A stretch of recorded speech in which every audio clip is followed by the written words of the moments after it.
The viewers chapter 54 शुरू होता है वहीं से जहाँ पे चैप्टर 53 खत्म हुआ था। जिन्वू के एकदम शानदार हीरोइक अराइज पर वो अराइज का कमांड देता है। इग्रिस और बरूका दोनों इस टाइम पे फेस ऑफ कर रहे होते हैं। बरूका इजीली इग्रिस को डॉज कर रहा होता है और उसके अराइज करते ही किम चुल की शेडो बाहर आ जाती है। अब किम चुल भी उसका एक शेडो सोल्जर है। And let me tell you, जिसको भी जिन्वू अपना शेडो सोल्जर बनाता है इसके अंदर 100% लॉयल्टी रहती है टूवर्ड्स टू जिन। जैसे ही बाहर आता है अपने घुटनों पे बैठकर ऑनर करता है। और जिन्वू के दिल में खाली इस वक्त ये ख्याल होता है कि ये थोड़ा बड़ा नहीं हो गया, मतलब किम चुल after becoming a shadow soldier उसका साइज थोड़ा बढ़ गया है। अब सिस्टम जिन्वू को पूछता है इस नए सोल्जर के लिए कोई नाम रखने का। जिन्वू अब उसका नाम किम चुल ना रखकर आयरन रख देता। आयरन का लेवल 1 रैंक होती है उस नाइट सोल्जर। और वहाँ पे जहाँ पर अभी तक इग्रिस अकेला बरूका जैसे हैवान से लड़ रहा है, यहाँ जिन्वू ना सोच रहा है कि बंदा बड़ा हो गया है छोटा हो गया, उसको उसके साइज कितना कंसर्न है। वहाँ बेचारा इग्रिस पिट रहा है और बहुत बुरी तरीके से पीटा जा रहा है क्योंकि बरूका का तो लेवल ही कुछ और है। वो ये कहता है कि ये अकेला सोल्जर मुझे मारने के लिए काफी रहेगा जिन। वो भी बड़े ही रिलैक्स और कामली जवाब देता है बिल्कुल भी नहीं, क्योंकि आयरन एक टैंक टाइप था।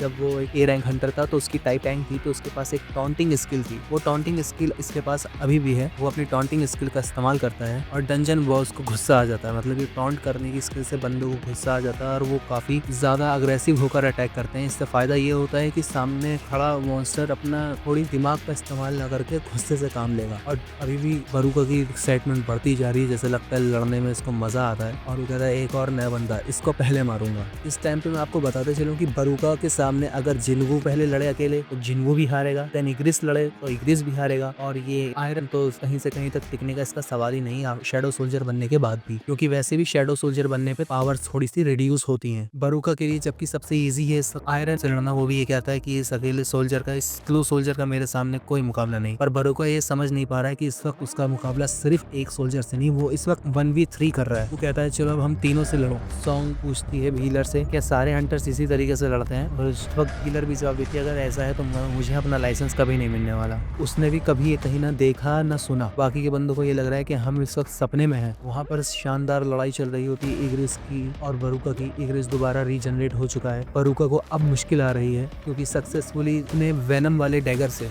उस अटैक से उसने पैरालाइज कर दिया है बरूका को। फिर भी क्योंकि उसका रेजिस्टेंस बहुत ज्यादा है, वो बहुत ताकतवर है, इसलिए उसको इसका कुछ खास असर नहीं पड़ता। अब बरूका लगता है जिन्वू को सीरियसली लेने लगा है। वो उसको अप्रिशिएट करता है कि तुम्हारे अंदर काफी रेजिस्टेंट है, पर अब्यूज करके वो उसे फिर से बेकार बोलता है, ट्रैश इस्तेमाल करता है। जिन्वू थोड़ा सा लगता है यहाँ पे ऑफेंड हो गया। वो कहता है तुम्हारी ये पोजीशन नहीं कि तुम इस टाइम पे मुझे कुछ कहो, अपने आजू बाजू जरा देख बेटा, तू घेरा जा चुका है। जिन्वू उससे वही कहता है जो बरूका ने फाइट की शुरुआत में कहा था, तेरे सोल्जर क्या इतना ही कुछ कर सकते हैं, यही उनकी लिमिट है। बरूका जो कि अब एक्साइटमेंट में लड़ रहा था अब गुस्से में लड़ रहा है। वो कहता है जैसे ही तुझे मार दूंगा ना, इन शैडो सोल्जर से भी पीछा छूट ही जाएगा। जिन्वू एक शानदार चाल चलता है। वो अपना हथियार फेंकता है बरूका की तरफ। बरूका कहता है अपना हथियार फेंकना एक बेवकूफी भरा मूव है तेरा, पर बरूका जानता नहीं उसके पास काफी सारी स्किल है। उसकी एक स्किल डोमिनेटर टच, जिससे वो कोई भी चीज दूर से उठाकर मूव कर सकता है। उसी वजह से वो जैसे ही उस हथियार से डॉज करता है बरूका और वो हथियार आगे जा रहा है, देन उसे दोबारा बुला लेता है। आपने थॉर मूवी तो देखी होगी ना, थॉर जिस तरीके से म्योनिर को खींच लेता है, वैसे ही इसमें जिन्वू किसी भी चीज को अपनी तरफ खींच सकता है। और तभी वो उसके पीछे से आ रही होती है, पर बरूका उसे डॉज कर लेता है, पर वो काफी स्पीड में रहती है। शैडो सोल्जर उसे पूरी तरीके से लपेट लेता है बरूका की बॉडी को। अगेन एक और बार फायर अटैक करता है उसका मैजिशियन, पर अभी भी बरूका हारा नहीं है। बरूका इस टाइम पे बहुत स्ट्रॉन्ग है, मतलब अंदाजा लगा सकते हैं आप कि लगभग उसको हराने के लिए एक नहीं दो नहीं 3 सोल्जर लग रहे हैं, एक मैजिशियन लग रहा है और खुद जिन्वू भी इस टाइम पे फुट टू फुट अपने सोल्जर्स के साथ लड़ रहा है। अब बरूका गुस्से से चिल्लाकर बोलता है यू बास्टर्ड्स, मैं तुम सबको मार दूंगा। पर एक बार फिर से उसका बहुत बड़ा मोए मोए हो जाता है। यहाँ पे वो अपना बात पूरी भी नहीं कर पा रहा और जिन्वू ने अपनी स्टेल्थ स्किल का इस्तेमाल करके चाकू आर पार कर दिया। मतलब बरूका गुस्से की आग में तो भूल चुका है कि चाकू घुस चुका है। जिन्वू कहता लगता है अब खेल खत्म हुआ, पर बरूका के अंदर अभी भी बहुत ताकत बचती है। वो फौरन जिन्वू का हाथ पकड़ के कहता है तुझे क्या लगता है तू किसका सामना कर रहा है। एंड देन तभी पीछे से आयरन आ जाता है और वो अपने बड़े से वेपन से बरूका को स्मैश कर देता है जमीन में, मतलब एकदम पापड़ चादर बना देता है। और जिन्वू उससे फिर से कहता है मैंने कहा ना बस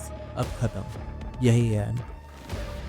मतलब यार एटीट्यूड आ गया बंदे में, मैं देख रहा हूँ। आना भी चाहिए भाई। और जैसे कि हमने सबको पता है डंजन बॉस मारा गया, अब तेजी से होने लगता है इसका लेवल अप। वो भी बड़ी ही सुकून की सांस लेता है। मतलब ये जिन्वू के लिए काफी लंबे वक्त के बाद एक टफ अपोनेंट आया था। आयरन लगता है थोड़ा सा जज्बाती हो गया, ये लगातार बरूका की बॉडी को स्मैश करे ही जा रहा है। जिन्वू बोलता है बस बहुत हुआ, तू शेडो बनने के बाद भी थोड़ा सा बेवकूफ ही है। जिन्वू कहता है शांत रह, और ये कहते वो चला जाता है और साथ ही बोलता है पता नहीं आगे क्या होगा, उसको थोड़ी फ्यूचर की टेंशन है। एक थोड़ा सा हल्का सा फनी सीन है जिसके अंदर आयरन बाकी के सोल्जर्स को देखता है, बाकी के सोल्जर्स उसको देखते हैं और वो थोड़ा सा पीछे हट जाते हैं और आयरन अपनी जीत को एंजॉय करता है, साथ ही साथ सब लोग भी अपनी जीत को एंजॉय करते हैं। और जिन्वू सब की तरफ देखकर कहता है अपने टीम की तरफ जिनके साथ वो यहाँ आया था वापस चलते हैं। तभी डंजन का पोर्टल अपने आप ओपन होने लगता है। अब गेट से बाहर जा सकते हैं क्योंकि गेट से बाहर जाने की दो ही शर्तें हैं, या तो गेट आपको खुद बाहर जाने दे या तो दूसरा तरीका जो कि लगभग नामुमकिन होता है कि वो बॉस को मार के बाहर निकले। इस तरह रोने लगते हैं, उछलने लगते हैं कि अब चलो वाकई घर जाने को मिलेगा। अब वो देखता है बरूका की बॉडी नीचे पड़ी हुई है और हम सब जानते हैं इस वक्त क्या चल रहा है जिन्वू के दिमाग में। पर अगर आप पैनल में देखेंगे जिन्वू जहाँ पर खड़ा हुआ है और बरूका लेटा हुआ है, यहाँ देख के पता लगा सकते हैं कि he is much larger than Jinwoo. तो बस चैप्टर 54 यहीं पर खत्म होता है। Next video chapter 55। See you soon.